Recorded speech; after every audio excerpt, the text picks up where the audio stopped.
E aí, pessoal? Tudo sussa? Prontos para mais um mergulho aqui com a gente. Opa! Mergulho profundo hoje, hein?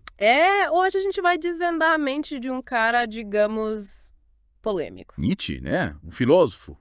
Complicado, para dizer o mínimo. Isso, Friedrich Nietzsche. Ideias perigosas. E um fim trágico. Mas mesmo com a loucura, as ideias dele continuam super relevantes, né? É um paradoxo. Bom, então a gente vai tentar entender isso hoje. É isso aí. A gente vai se aprofundar na vida e obra dele, entender o que o tornava tão perturbador. E por que, mesmo depois de tanto tempo, ele ainda causa tanto impacto na filosofia. Exato. Ele vai te dar um atalho para entender as ideias complexas do Nietzsche sem te dar dor de cabeça. A gente não quer ninguém pirando junto com ele, né?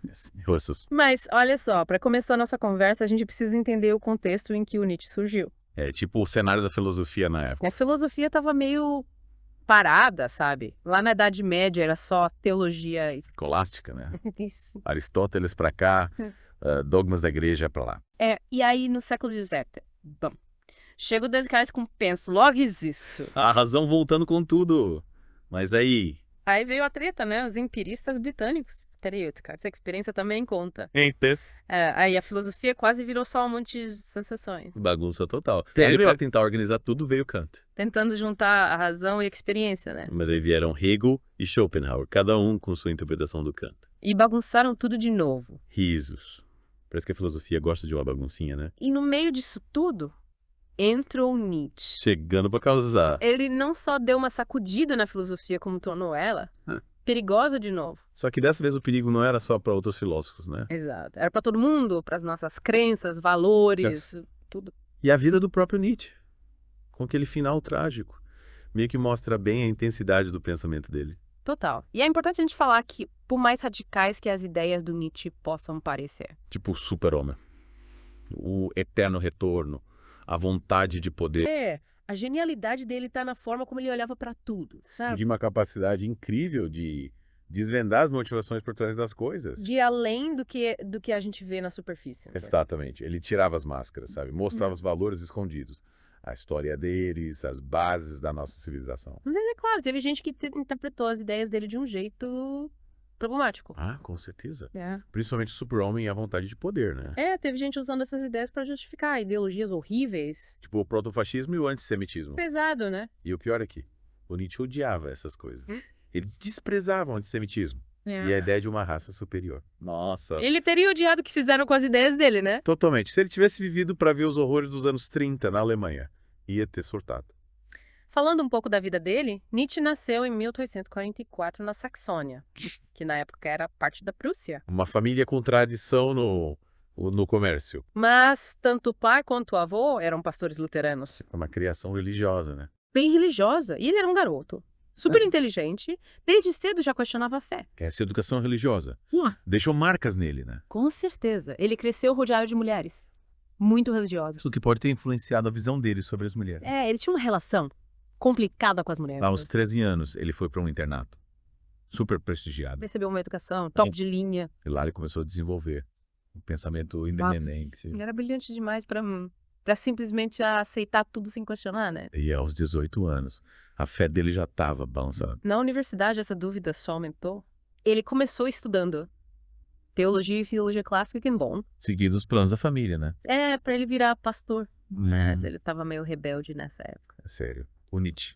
Ele era super introvertido, e de repente virou o cara mais sociável da faculdade. Entrou pra uma fraternidade. Que mudança, hein? Saiu pra festas. De fase. Mas não durou muito. Logo ele percebeu que Deus estava morto. A ideia é que, na verdade, o Hegel já tinha. Mas o Nietzsche que popularizou a frase. Faz sentido. E ele se recusou a fazer a comunhão. E falou que não ia ser pastor. Se transferiu para Leipzig. Abandonou a teologia. Focou na filologia. Exatamente. E foi em Leipzig que rolaram dois momentos cruciais na vida dele. Quais? Primeiro, uma suposta visita acidental a um bordel. Um bordel? Sério? Ele contou que pediu pro carregador levar ele para um restaurante. Mas acabou no bordel. Eita. Ele disse que ficou tão chocado com as mulheres. Que fugiu. Diz que só tocou umas notas no piano e vazou. Sei. A gente nunca vai saber se foi de verdade um acidente. Ou se ele inventou essa história. Só temos a versão dele, né? Mas falava Clemente. E pouco tempo depois ele descobriu que estava doente. Sífilis? Provavelmente. Nossa. E essa experiência parece que marcou ele profundamente. Ele ficou praticamente... Ele era materrot, então não heterossexual. E talvez tenha influenciado a visão dele sobre as mulheres. Pode ser. O segundo momento importante foi o encontro dele com a obra do Schopenhauer. O mundo como vontade e representação. Isso. Ele estava numa livraria de livros usados e encontrou o livro. Ele descreveu a leitura como um soco no estômago. Caramba. Como se estivesse olhando um espelho que refletia a verdade nua e crua do mundo. É intenso, né? Ainda mais o Schopenhauer com aquele pessimismo radical. A vontade. O sofrimento. Teve um impacto gigante no Nietzsche naquela época, sem muitas convicções. O pessimismo, o Schopenhauer meio que tem uma estrutura para ele. Fez sentido, né? Nietzsche até se considerou Schopenhaueriano por um tempo. Ele não ficou no pessimismo para sempre, né? Não. Ele reconhecia a força das ideias do Schopenhauer, mas a energia dele era mais positiva. Ele queria ir além do niilismo. Isso. Ele pegou a ideia da vontade e transformou na vontade que era um impulso de superar o sofrimento. Exato. De afirmar a vida. Exato. E depois disso tudo, o Nietzsche ainda serviu no exército, né? Mas foi rapidinho. A saúde dele era... frágil, né? Muito. E aí? Ele conheceu o Richard Wagner. Um compositor! Nossa, que encontro, hein? O Wagner era? O compositor. Uma figura paterna por Nietzsche. Sério? Eles tinham quase a mesma idade do pai dele. Caramba. E se pareciam fisicamente também. Que loucura. Os dois curtiam o Schopenhauer. Então tinham bastante coisa em comum. E o Nietzsche ficou fascinado pelo Wagner. Pela música, pela personalidade, por tudo.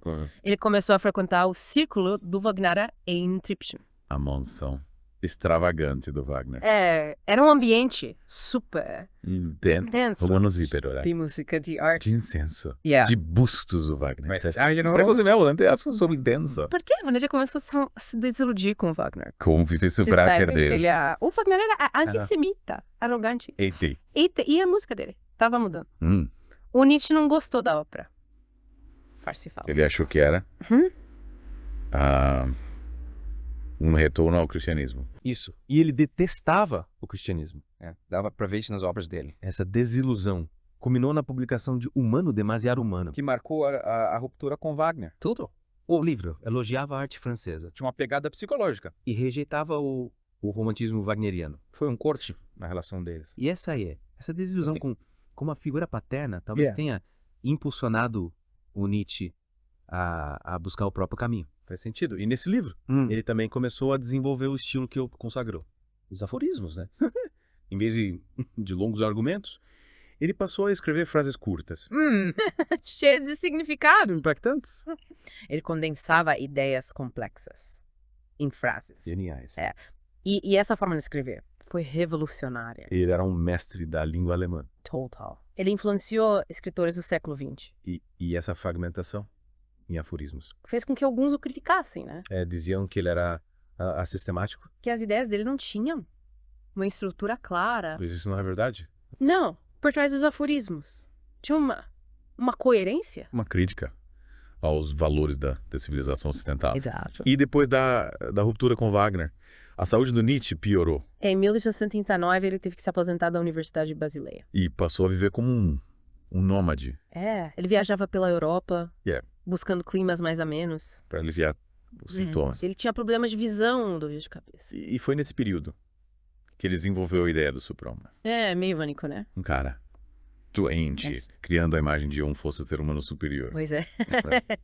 Mas é importante entender que é o super-homem do Nietzsche. Não tem nada a ver com super-heróis quadrinhos. Nada a ver. O super-homem do Nietzsche representa a superação dos valores cristãos. A capacidade do indivíduo de criar seus próprios valores. O mundo sem Deus. Isso. É assumir a responsabilidade pelas suas próprias ações. Livre. O super-homem não é um ser perfeito, potente. Mas transcendeu as crenças, as amarras da moral tradicional. Esse ao próprio significado. Exatamente. E essa é a ideia. Apresentada assim falou Zaratustra. através do profeta. Zaratustra. Que é um personagem meio meio pedante. Arrogante até. Meio. A mensagem por trás do super-homem é poderosa. Não, o Nietzsche acreditava que o objetivo da humanidade não era um fim em si. Mas elas em vidas mais Elevados. elevadas, Ah. Aqueles que conseguem ir além da moral convencional. E quando ele fala em sangue nobre, E não tô falando de raça, né? não. É Certo. uma nobreza de espírito, De caráter. de capacidade de superação. Tipo Platão, Não sei o que é bom. Spinoza, Luthor May. Exatamente. E esse período de isolamento e sofrimento. O Nietzsche ainda teve um romance. Diamante Salomé. É. Uncle Ray também. Triângulo amoroso. Incomum. Messi notória. E a dele não deu certo. E aí o Nietzsche ficou mais isolado ainda. É. Ele passava os verões em Polar. Nos Alpes. Suíços. Um lugar lindo, mas isolado. E ele continuou escrevendo, né? Claro, Aurora, a Gaia Ciência, além do bem e do mal. Obras Importantíssimas. com críticas ferrenhas à civilização ocidental. Ele via a autodestruição da moral cristã. É. Como se o próprio cristianismo estivesse Foi. implodindo. Ah, Mas ninguém dava bate-bola pro Nietzsche, né? não, ele se sentia ignorado. Isso aqui. Em 1888, o George Brandes começou a dar palestras sobre a filosofia dele. Mas aí, já era tarde. Por quê? A loucura já estava se manifestando. Ele escrevia compulsivamente. E se achava um gênio incompreendido. Assim, fala Zaratustra, para ele, era a obra mais Profunda. da história. Nossa. E em janeiro de 1869, ele teve um colapso. Em Turim. Ele abraçou um cavalo que estava são, Tratado e que escreveu cartas delirantes. para amigos. E figuras importantes. Yes. Foi o fim da vida intelectual dele. Ele foi internado. E cuidado pela mãe. E depois? Pela irmã, Elizabeth Foster Nietzsche. Uma figura. Uma controvérsia. Ela manipulou os escritos do Nietzsche. Para promover a ideia. Antissemitas. Horror! Felizmente, o Kaufman. Salvou os escritos do Nietzsche. Ele limpou as interferências da irmã. Pra gente entender melhor Nietzsche. Vou falar de alguns conceitos ou filha. Tipo, vontade de poder. Um conceito central na filosofia dele. Quebrou. Explique lá. Desenvolveu a partir do Schopenhauer. Se dos gregos antigos, para ele. A vontade de poder é a força que move todas as ações humanas. Mesmo atuistas. O cristianismo, para ele, era uma perfeição da vontade de poder. Uma moral De amor de escravos, em oposição à moral dos fortes. fortes, não a vontade de poder. Não é só dominar os outros, né? Não, o impulso De crescer. de superar De impor a sua. A sua visão de mundo. É um conceito Que é complexo complexo. que gerou. Muitas críticas. É a ferramenta poderosa para analisar as motivações humanas. E a frase do Nietzsche sobre o desejo de poder. Que mudou, Que mudou. tomar a Deus, Yeah. para o dinheiro. Essa Yeah. frase ilustra bem a visão dele. Outro conceito importante é o eterno retorno. A ideia de que a vida se repete infinitamente. Tipo, tudo que a gente está vivendo agora. Acontecer. De novo? E de novo. De novo. Pra sempre. Mas a intenção do Nietzsche era nos fazer Valorizar o presente. viver cada momento. Como se ele fosse eterno. É uma ideia filosoficamente, Problemática. mas poeticamente. É linda. Tolstando é super-homem. O super-homem. É o que Corona. Superou o niilismo Criou seus próprios valores. e assumiu a responsabilidade pela sua existência. No mundo sem Deus. É Nietzsche, ele morreu 2 vezes. Espiritualmente. E deitando E fisicamente. em Medontinas. Mas, entre essas datas, obra desse ele ganhou o mundo. Influenciou escritores e Artistas. artistas. Mas a fama também trouxe problemas. Essas más interpretações, a distorção das ideias dele, Infelizmente. principalmente por ideologias. Racistas ou fascistas. Que o super-homem é a vontade de poder. Justificar suas atrocidades. Mas o Retsunit era da contrato. O racismo, o antissemitismo. Estaria odiado. O que pisar o gradeado. O assassinaram com as ideias dele. Isso que é. Mas, apesar disso tudo, a importância do Nietzsche é inegável. Ele nos deixou um legado de questionamentos. Da verdade? Do moral, Do amoral. dos fundamentos ocidentais. É o risco. É que você pensa. Atletas agregárias do século XX. E nos chamou. Essa deve ver. Essa não importa, sabe? A pouca prévia fosse Filles. Sellemente seda, non è gunge, ela si fem besiano fanta cirklesi kadarina da boli kopara. Estradus salar de los fisos, I vibri. o las eloguesimiers, las empecenezos de verdad. Porque ni lo mata lo que tielos. Tu amo tu diálogo. O tonto tielo. ¿En qué esa idea? Reunidos de Villa, centro de Sire. Gupo. Guapo. Estamos também como se fieram usar podos su que na familielo. E que ferin pana. Miro. Poi si quando in sapiro da sesa. Dai, vocês daqui, não viram para por ser suquinidade ou só clubecho. Etse. Tja. O pilea hasta necessário a hockey pras. Ah, ok. Ok. O tassalo su plano do seda, como camalra. Possível. Ja. Wow. Hockey lia da essa su polondo pros nazis, porque messa como stebra, como sasis. Que de kit. Pijaça, tu como as ortumenta. Por speltasa do Nietzsche. Jag tam saluda på deras bröder. Mas aquilo fora plaza, tu não julgat. Quem só se nerim é fortaleza. Du. Asplat mas caro. Não da meita. O borde essa manma. Você pode ser, asa. Ia buscar a nossa própria força. Até a próxima. Gente, encontro vocês em outro podcast. Não esqueçam de se inscrever no nosso canal.